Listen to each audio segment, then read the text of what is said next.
Sir నేను 10వ తరగతి చదువుతున్నాను. నాకు తల్లికి వందనం పడ్డాయి sir. Thank you CM sir, thank you MLA. అందరికీ ధన్యవాదాలు. మన ప్రీతం నేత నారా చంద్రబాబు నాయుడు గారు, అదేవిధంగా పవన్ కళ్యాణ్ గారు డిప్యూటీ సీఎంగా, నారా లోకేష్ బాబు గారి ఆలోచనతోటి ప్రతి గడపకి వెళ్తా ఉన్నాము. గడిచిన 5 ఏళ్లలో మనం ఇచ్చిన హామీలన్నీ కూడా నెరవేర్చుకుంటూ వాటిని ప్రజలకు చెప్తూ ప్రతి గడపకి వెళ్తా ఉన్నాము. అందరూ కూడా సాధారణంగా ఆహ్వానిస్తున్నారు.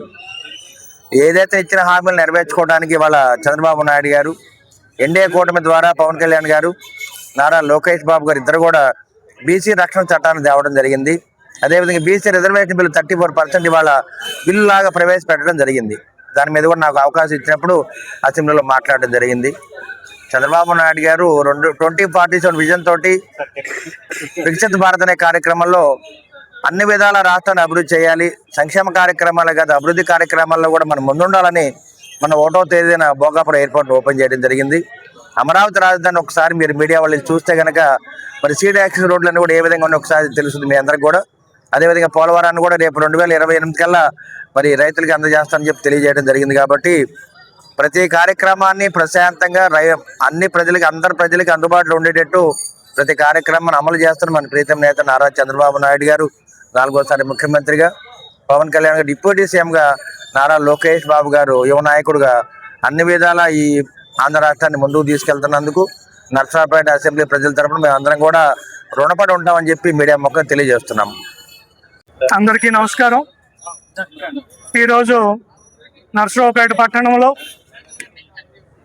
స్థానిక శాసనసభ్యులు డాక్టర్ చెదలవాడ అరవింద్ బాబు గారి ఆధ్వర్యంలో ఇంటింటికి తెలుగుదేశం పార్టీ ప్రచార కార్యక్రమాన్ని నిర్వహిస్తూ ఉన్నాం.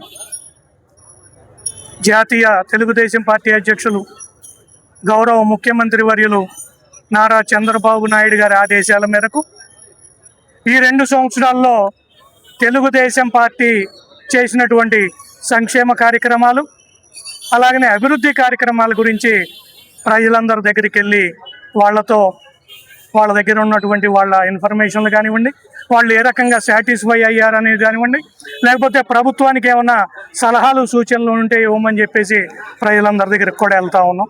ప్రజలంతా కూడా చాలా సంతోషంగా ఉన్నారు.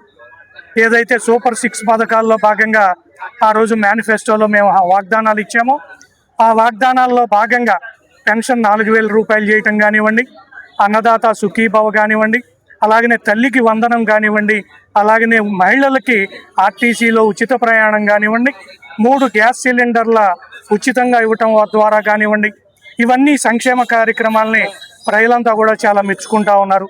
అలాగనే డిఎస్సిలో ఉద్యోగాలు వచ్చినటువంటి అభ్యర్థులు వాళ్ళ తాలూకా వాళ్ళు కూడా చాలా గొప్పగా గౌరవంగా తెలుగుదేశం పార్టీ ఉంటేనే ఈ డిఎస్సి నియామకాలు జరుగుతాయి, చదువుకున్న పిల్లలకు ఉద్యోగాలు వస్తాయని చెప్పేసి వాళ్ళు కూడా చెప్తా ఉన్నారు.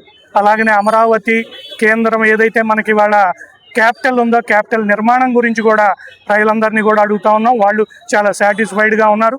అలాగనే భోగాపురం ఎయిర్పోర్ట్ కానివ్వండి, పోలవరం నిర్మాణం కానివ్వండి, అలాగనే ఈ రాష్ట్రంలో జరుగుతున్నటువంటి అన్ని అభివృద్ధి కార్యక్రమాల గురించి కూడా ప్రతి ఇంట్లో ప్రతి ఓటర్ని కూడా మేము అడుగుతున్నప్పుడు వాళ్ళే మొత్తం హ్యాపీగా చెప్తా ఉన్నారు.